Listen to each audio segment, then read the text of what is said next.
Okay, well, mass shootings in New York City and New Orleans this weekend leave at least 19 people wounded, one dead, and the city's in a panic as police investigations ensue. Joining us now to talk about this, a former NYPD detective and founder of Blue Lives Matter, Joe Imperatrice. Joe, thank you so much for joining us today. So 10 people were left wounded in New York City this weekend, including a 72-year-old in what seems like a coordinated shooting attack. The NYPD, they're looking for suspects who fled on a scooter with two other suspects. Now, as a former NYPD officer, share your thoughts on this assault. What do you think?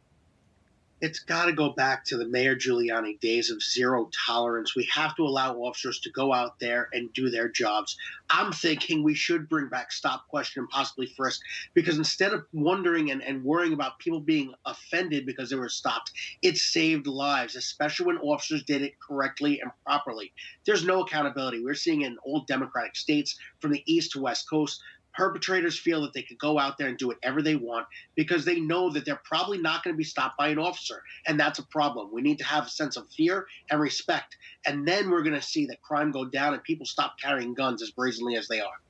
Joe, with the leadership in New York, do you see that happening? Because we've obviously seen, if police officers retire, they can't find police officers to join the force. And the ones that are on the force just feel like they can't even do their job because their hands are tied.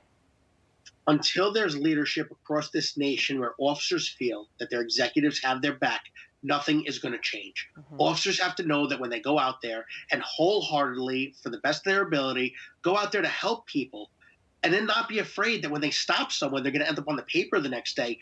Then and only then will you see the change, that officers are going to go out there and be proactive once again. But until that changes, they're going to wait. They're going to wait to be told on when they can go by their superior and stop somebody. And that's not what officers are there for. We're there to deter crime, stop the bad guys, and keep bad guys behind bars. End of story. Yeah, we talk about New York and Chicago a lot with violence, but over this weekend, two separate shootings Sunday morning occurred in New Orleans. The first wounding 5, the second, which was way less than a mile away, wounding 4 and leaving a juvenile male dead. Do you think that there is any connection in these crimes? There probably is, and what I'm seeing and a lot of law enforcement officials are seeing is gangs. Gangs are coming back in full force. They're trying to recruit. They're getting younger. We see it every single day, anywhere between 16 to mid-20s. There's no repercussions. And you'll hear people say, no, it's not bail reform. No, it is. No matter what the numbers say, it's because new people that are offending see the news, hear what people are saying, and know that anything short of going out there and murdering somebody, they can get caught with a gun, get caught doing a shooting, and be back on the street. Yeah, bail reform. You mentioned gangs, so I know that in some Democratic-controlled cities, they've defunded the police, they've taken away their community crime unit. What about gang task forces in some of these cities? Have they been taken away as well? Law enforcement units all across the nation have been scaled back between gang units. And yes, you're still going to have them out there, but it's not like they were running investigations in the same capacity.